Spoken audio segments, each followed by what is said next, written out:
The space station hummed with nervous energy. Hundreds of humans and aliens filled the grand hall, all dressed in their finest clothes. This was the day that would change everything. After years of war with the machine enemies called the Swarm, humanity finally had a chance to make friends with a powerful alien race. Wu Jin stood near the translation booth, checking his equipment one more time. His job was simple but important: make sure the humans and aliens could understand each other perfectly. One wrong word could start a war or end an alliance before it began. He watched the Velthari delegation enter the hall. They were beautiful creatures, tall and graceful, with skin that seemed to change colors like oil on water. Their hair was pure silver, and their eyes held ancient wisdom. At the front walked their princess, Nalavex. Even among her own people, she stood out as something special. The human ambassador, a stern woman named Park Ji-woo, stepped forward to greet the aliens. Wu Jin began translating her words into the musical language of the Velthari. Every syllable had to be perfect. Humanity needed this alliance badly. The Swarm had already destroyed 12 human colonies. Without help, Earth itself might fall. The ceremony went well at first. Both sides spoke of friendship and mutual benefit. The Velthari had powerful shields that could stop the Swarm's weapons. Humans had raw materials and strong fighters. It seemed like a perfect match. But then Princess Nalavex did something unexpected. She left her place with the other Velthari and walked directly toward Wu Jin. Her guards moved to follow, but she waved them back. The entire hall grew quiet as she approached the translation booth. Wu Jin felt his heart racing. Had he made a mistake? Did he say something wrong that offended her? He bowed politely as she came closer, trying to remember the proper greeting for Velthari royalty. The princess stopped right in front of him. Her eyes were like deep pools of starlight. And when she looked at him, Wu Jin felt like she could see into his soul. She reached out with one elegant hand and touched his face gently. "Little star," she whispered in perfect human language. The words hit Wu Jin like a physical blow. His knees went weak and he had to grab the edge of his translation booth to keep from falling. No one had called him that name in 20 years. No one except... "So young," he breathed. His sister's name came out as barely a whisper. The princess nodded slowly. "I know that name too. I know many things about you, Wu Jin of New Seoul Colony. Things that happened long ago, when you were just a child. New Seoul Colony." Wu Jin closed his eyes and tried to push away the memories. The burning buildings, the screams, the transport ships taking the few survivors away while everything he had ever known turned to ash behind them. He was 8 years old when it happened. His parents died in the first attack. His older sister, so young, died trying to get him to the evacuation ships, or so he thought. "How do you know that name?" Wu Jin asked. His voice sounded strange in his own ears. Princess Nalavex smiled, but it was a sad smile. "My people have a gift. We can see the memories of those who came before us. Every Velthari who dies passes their experiences to the next generation. We call it the Song of Memory." She gestured for him to follow her away from the main ceremony. The other humans and Velthari continued their formal meetings, but Wu Jin felt like he was in a dream. He followed the princess to a quiet corner of the station where they could talk privately. "20 years ago," she began, "one of our scout ships crashed on your colony world. The pilot was badly hurt and dying. Most humans would have run away or called for help, but you didn't." Wu Jin felt a strange tingling in his head, like someone was touching memories he had buried deep. Suddenly he could see it clearly. A silver-skinned alien lying in the wreckage of a strange ship. Blood that looked like liquid starlight pooled around him. And there was Wu Jin, 8 years old and scared, but still kneeling beside the dying creature. "You held his hand," the princess continued. "You stayed with him until the end, even though you were just a child and he was nothing like you. You sang him a lullaby that your sister taught you." The memory came flooding back. So Young used to sing that song when he had nightmares. She called him Little Star because he was always asking questions about the night sky. When he found the dying, Alien, it seemed natural to sing the same song. The creature's eyes had closed peacefully as Wu Jin's young voice filled the wreckage. That pilot was my great-uncle, Princess Nalevek said. His final memories showed him a human child who chose compassion over fear.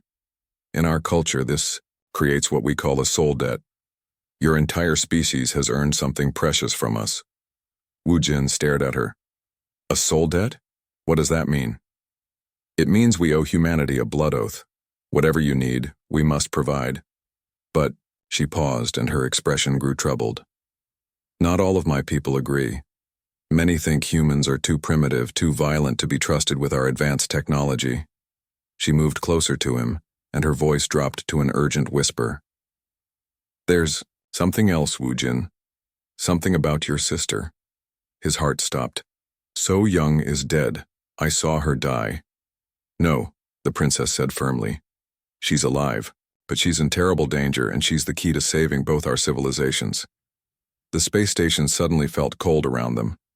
Wu Jin's mind raced with questions, but before he could ask any of them, alarms began blaring throughout the station. Red lights flashed as an automated voice announced an emergency. Princess Nalevek grabbed his arm. We're out of time. The Kethamori have found us. The what? Wu Jin asked. Our ancient enemies.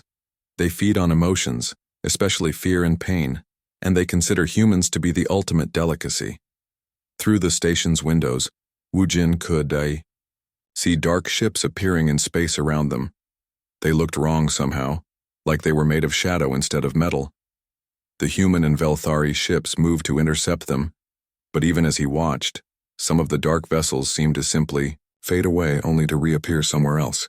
Your sister is their prisoner, the princess said as chaos erupted around them. They've been using her and others like her to power their weapons, but there's still hope. Will you help me save her? Wu Jin looked into those starlight eyes and saw something he hadn't felt in 20 years. Hope. His sister was alive. Everything he thought he knew about his past was wrong. And somehow, a choice he made as a frightened 8-year-old boy had led to this moment. He nodded. Tell me what we need to do. Princess Nalevek led Wu Jin through the twisting corridors of the space station as emergency lights flashed red around them. The attack had scattered the diplomatic meeting, and now humans and Velthari alike were rushing to battle stations. The princess seemed to know exactly where she was going, moving with purpose through the chaos. They reached her private quarters, and she sealed the door behind them. The room was unlike anything Wu Jin had ever seen. The walls seemed to shimmer with their own light, and strange symbols moved across them like living things. In the center stood a pool of silver liquid that reflected images instead of faces. Sit, the princess said, gesturing to cushions beside the pool. I need to show you what really happened on New Sol Colony. Wu Jin sat down carefully. The silver liquid began to swirl, and images formed on its surface. He saw his home colony as it was 20 years ago, a small but thriving settlement on the edge of human space. Then the images changed, showing a silver ship streaking through the atmosphere, smoking and spinning out of control. The scout ship belonged to my great-uncle Velkorin, Princess Nalevek explained. He was exploring this region of space looking for new worlds where our people could build outposts. The ship's engines failed, and he crashed in the forest, outside your colony. The pool showed the wreckage of the alien ship. It had torn a great gash through the trees before coming to rest in a small clearing. Steam rose from the twisted metal, and strange lights flickered inside the broken hull. You found him first, the princess continued. The image shifted to show 8-year-old Wu Jin pushing through the underbrush. The boy looked so small and fragile compared to the massive wreckage, but he didn't run away when he saw the alien inside the ship. Instead, he climbed through the broken hull to reach the injured pilot. Wu Jin watched his younger self with wonder. He remembered now how scared he had been, but also how curious. The alien had looked so different from humans with his silver skin and large eyes, but he was clearly in pain. Blood that sparkled like crushed diamonds leaked from wounds across his chest. I couldn't just leave him, Wu Jin said quietly. No, you couldn't, the princess agreed. That's what makes your species so remarkable. Any sensible creature would have run for help. But you stayed. In the pool, young Wu Jin knelt beside the dying alien and took his hand. The pilot's eyes opened, and he looked up at the human child with surprise. Then, as they watched, the boy began to sing. It was the lullaby So Young had taught him, about stars watching over sleeping children. Velcorin understood then that humans were not just another primitive species.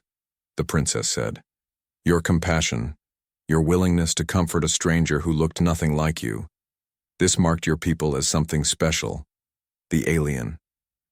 Pilot smiled as he listened to the song. His free hand reached up to touch the boy's face gently, almost like a blessing. Then his eyes closed for the last time.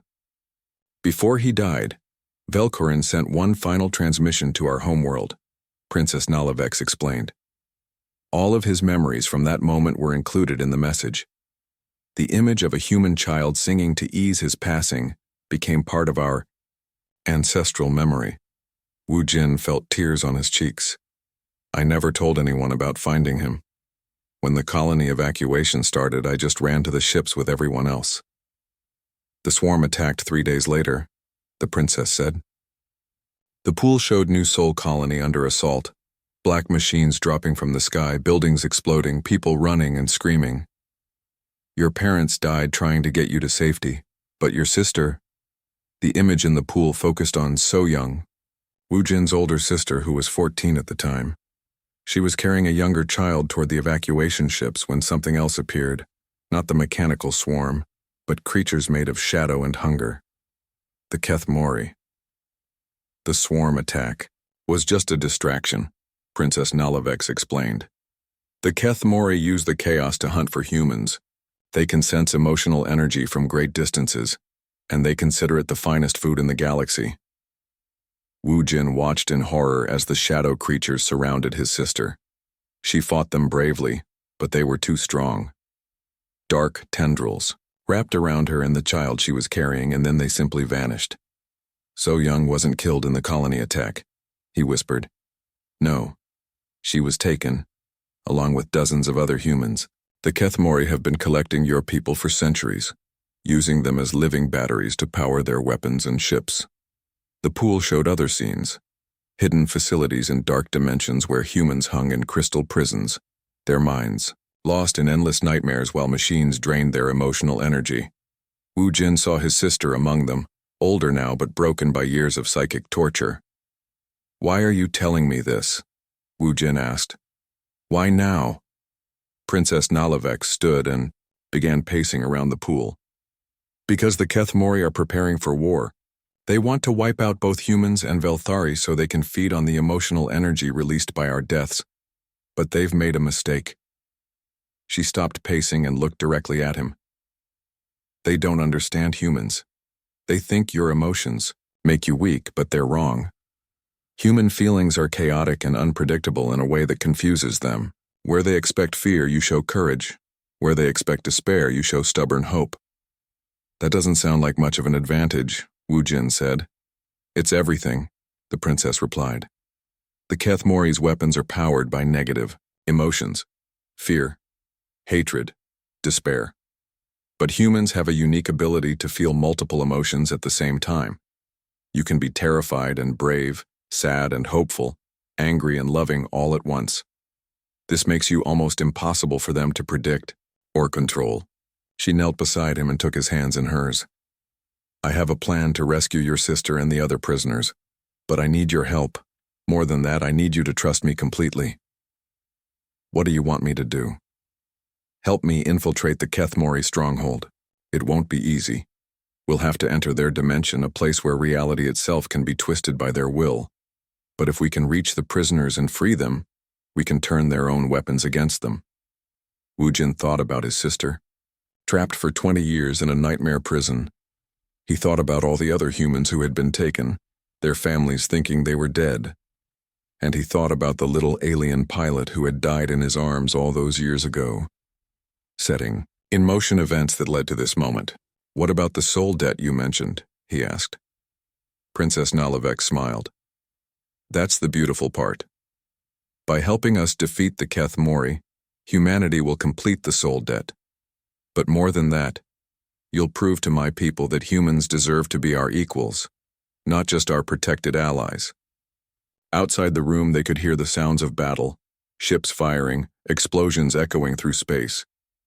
The Kethemori attack on the space station was just the beginning of something much larger.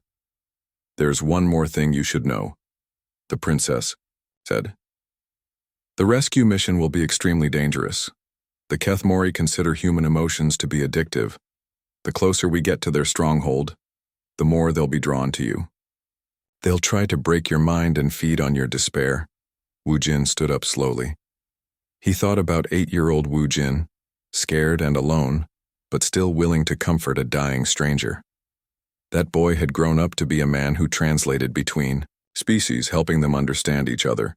Now it was time for him to take an even bigger step. "When do we leave?" he asked. The princess smiled, and for the first time since they had met, it was a smile of pure joy instead of sadness. "As soon as we can gather a team, we'll need soldiers, technicians, and most importantly, other humans who can resist the Kethmori's mental attacks. Do you know anyone who might be willing to volunteer for an impossible mission?" Wu Jin thought of his old friend Hyun Soo, now a military strategist, and Ji Woo, the ambassador's daughter who had always been too curious for her own good. If anyone would be crazy enough to follow him into an alien dimension, it would be them. "I know just the people," he said. The rescue team gathered in the hangar bay of a Velthari stealth ship. Wu Jin stood with Princess Nalavex watching as the last preparations were made. Hyun Soo was checking weapons with the Velthari soldiers, while Ji Woo studied maps of the Kethmori dimension on a holographic display. "Are you sure about this?" Hyun Soo asked, approaching Wu Jin with a concerned expression. "Everything we know about the Kethmori comes from alien sources. We have no idea what we're really walking into." Wu Jin looked at his oldest friend. Hyun Soo had been with him on New Seoul Colony, had survived the same evacuation ships and refugee camps. They had grown up together, both becoming translators and diplomats because they understood what it meant to be caught between worlds. "So young is alive," Wu Jin said simply. "That's all I need to know." Ji Woo joined them, her young face serious with responsibility.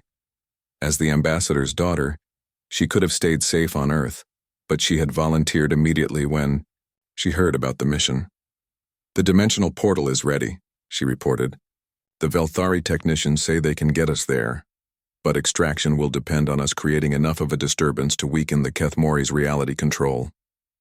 Princess Nalavex activated the ship's main display, showing their destination, a dark pocket of space that seemed to bend light around itself. "The Kethmori exist partially outside normal spacetime," she explained. "Their stronghold is anchored to our dimension, but most of it exists in what they call the Hunger Realm." She pointed to different areas of the stronghold. "The human prisoners are kept in the center, in crystalline cells that amplify their emotional output. The Kethmori feed on this energy constantly, which is why rescue attempts have always failed. Anyone who gets close enough to free the prisoners becomes overwhelmed by the concentrated despair." "But humans are different," Wu Jin said, remembering their earlier conversation. "Exactly. Your emotional chaos should provide some protection, but we won't know for sure until we're inside." The portal opened with a sound like tearing fabric. Through it, they could see a landscape that hurt to look at. Twisted spires of black crystal under a sky that shifted between colors that had no names. The air itself seemed thick with malice. "Remember," Princess Nalavex said as they prepared to step through, "in the Hunger Realm, reality responds to strong emotions. Fear makes monsters real. Despair opens pits to nowhere. But positive emotions, hope, determination, love, these can create weapons and shields." They stepped through the portal together. The first thing Wu Jin noticed was the weight of sadness that pressed down on him like a physical force. The air tasted of tears and regret. In the distance he could see the Kethmori stronghold, a massive structure that seemed to grow from the ground like a cancer, all twisted angles and impossible geometry. "Stay close," Princess Nalavex whispered. "They know we're here." Shadow. Creatures began emerging from the ground around them. Not the solid beings they had expected, but writhing masses of darkness that whispered terrible things as they approached. The Velthari soldiers fired their energy weapons, but the beams passed right through the shadows. They're not really here yet, Jiwoo realized.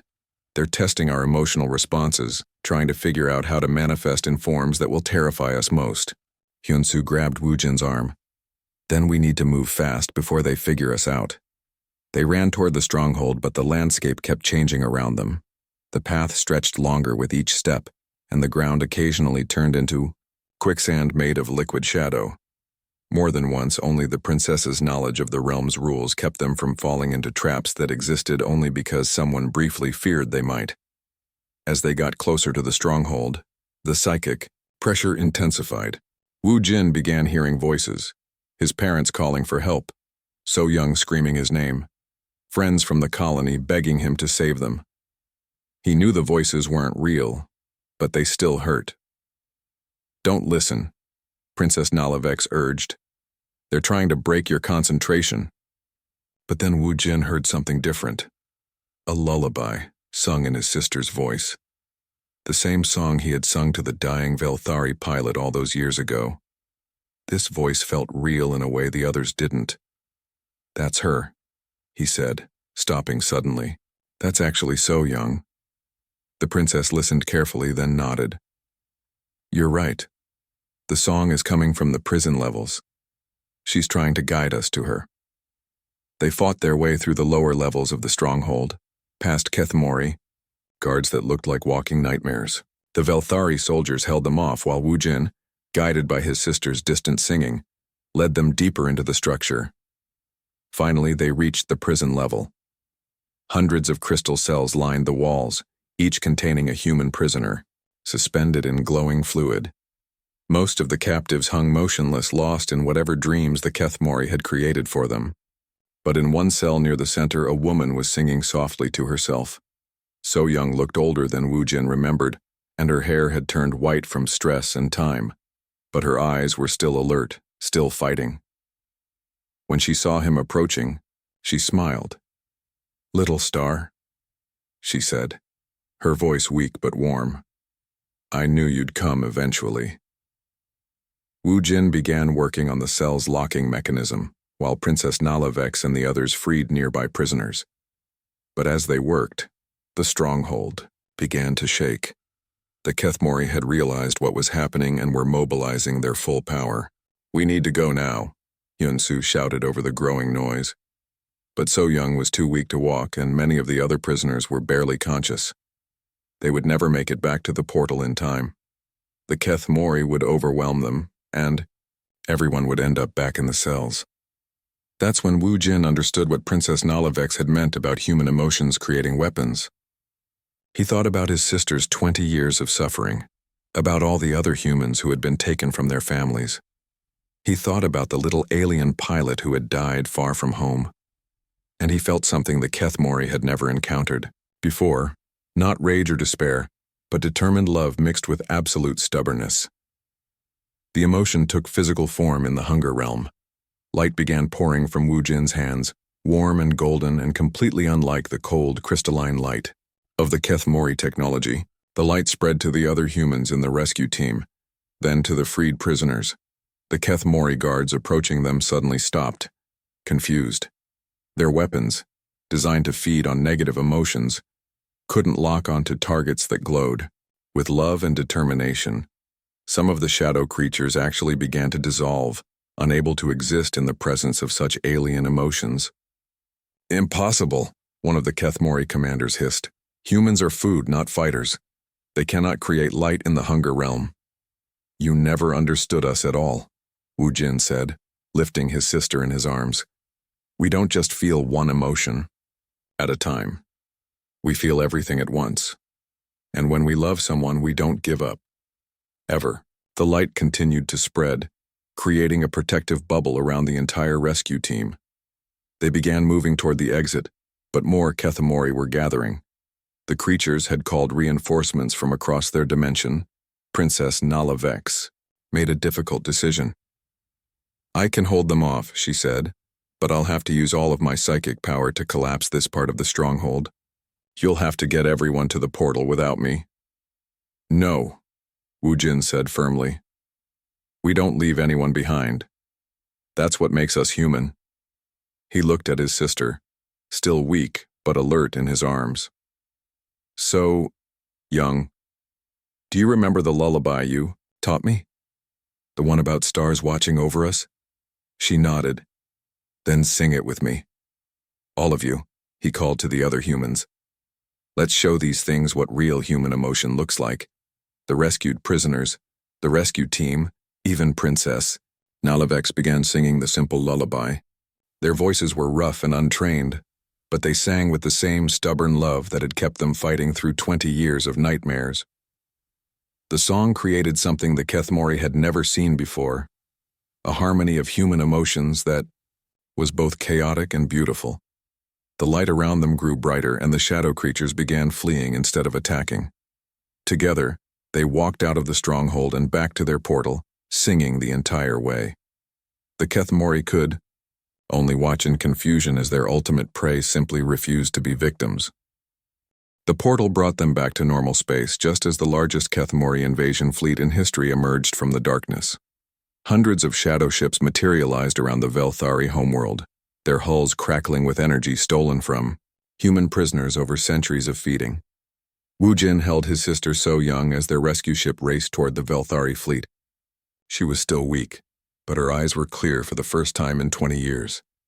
Around them, the other rescued humans sat in stunned silence, trying to understand that their nightmare was finally over. The main invasion force, Princess Nalavex, said, monitoring the battle displays. They're using all the emotional energy they've collected to power reality-warping weapons. The Velthari ships can't defend against attacks that exist outside normal physics. Through the ship's windows, they could see the battle unfolding. Velthari warships fired their advanced energy weapons at the Kethmori fleet, but the shadow vessels simply phased in and out of normal space, avoiding most attacks. When the Kethmori fired back, their weapons didn't just destroy ships. They erased them from existence entirely, feeding on the crew's final moments of terror.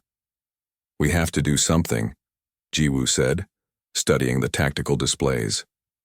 The Velthari are brave, but their minds work too logically. They can't adapt to enemies that attack through fear and despair. Hyunsu nodded grimly. That's always been humanity's advantage. We're used to being afraid and fighting anyway, but there are only a few dozen humans here against thousands of Kethmori. So Young struggled to sit up straighter. Her voice was still weak, but it carried the authority of someone who had survived 20 years of the worst torture imaginable.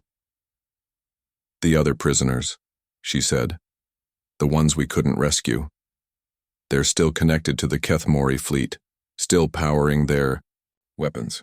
She looked at her brother with eyes that had seen too much but never stopped hoping. But what if we could reverse that connection? Instead of the Kethmori draining human emotions, what if humans could share their emotions with their allies? Princess Nalavex stared at her. That's never been attempted. The psychic link between species, especially during combat, it could destroy both minds. Or it could save them, Wu Jin said. He understood what his sister was suggesting. Humans don't break under emotional pressure the way other species do. We adapt, and if we could teach the Velthari to fight with human stubbornness instead of just Velthari logic, it might work, the princess admitted. But someone would have to establish the initial link, and the psychic feedback could be overwhelming. It would probably kill whoever attempted it. Without hesitation, So Young started to stand. Then I'll do it. I've been connected to Kethmori technology for 20 years. I know how their systems work. No, Wu Jin said firmly, helping her. Sit back down. You've suffered enough. This is my responsibility. Neither of you understand, Princess Nalavex said quietly.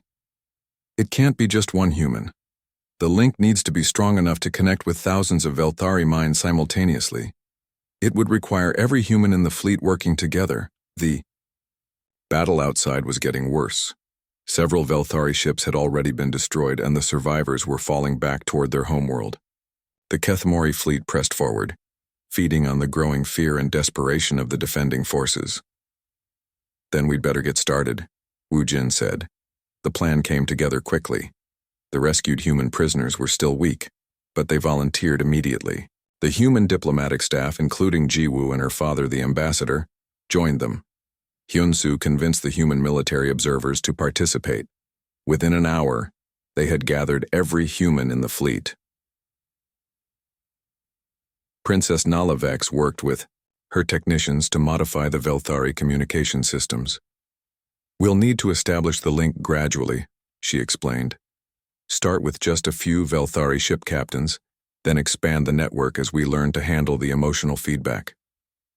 The first connection was with Captain Velthane, commander of the Velthari flagship.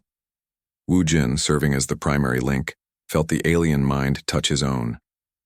The Velthari captain's thoughts were ordered and precise, like a crystal garden.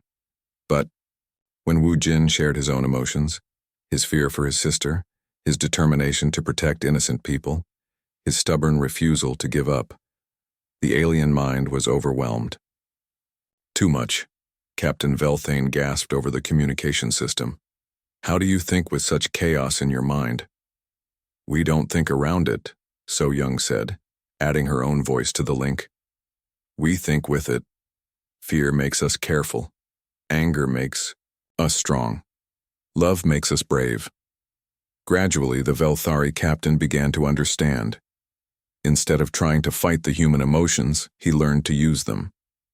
When a Kethmori ship attacked his vessel with terror weapons, instead of being paralyzed by logical fear, he felt human determination mixed with protective anger. His return fire was more accurate, more aggressive than any Velthari had ever managed. "It works," he reported. "Connecting more ships now." The psychic network spread from ship to ship. Dozens of Velthari captains found themselves thinking with human emotions for the first time in their lives. They experienced the chaotic mix of feelings that humans lived with every day: fear and courage, sadness and hope, love and anger all existing at the same time. But the Kethmori noticed the change. Their reality-warping weapons began targeting the linked ships specifically, trying to break the human-Velthari connection by overwhelming the humans with concentrated despair. "They're focusing their attack on us," Princess Nalavex reported. "All the human prisoners still in their fleet are being drained simultaneously to power a massive psychic assault." Woo Jin felt it hit like a physical blow. Suddenly his mind was filled with the memories of every human the Kethmori had ever captured. Decades of torture, loss, and hopelessness. He heard children crying for parents who would never come, saw families torn apart, felt the despair of people who had given up all hope of rescue. Around him, the other humans in the link began collapsing. Even So Young, who had survived 20 years of Kethmori torture, was overwhelmed by the concentrated anguish of thousands of her fellow prisoners. But then something unexpected happened. Instead of breaking under the psychic assault, the humans began to feel something else mixed in with the despair, the same stubborn love that had gotten them this far. Each memory of loss was paired with a memory of someone who had never stopped looking for them. Each moment of torture was balanced by the knowledge that others had risked everything to set them free. "You made a mistake," Woo Jin said, speaking directly to the Kethmori fleet through the psychic link. "You showed us everyone you've hurt. Now we know exactly who we're fighting for." The human emotions flowing through the network changed from defensive fear to protective fury. But it wasn't the cold, logical anger the Kethmori expected. It was the warm, chaotic, impossibly stubborn anger of humans who had decided that something was unacceptable and would not be tolerated. The Velthari ships, guided by human emotions, began fighting with a ferocity that surprised everyone. They stopped retreating and pressed forward, their weapons seeking not just to defend, but to completely eliminate the threat to innocent people. Ship after ship of Kethmori forces found themselves facing enemies who fought with the accumulated protective instincts of an entire species. But the real turning point came when the human prisoners still trapped in the Ketham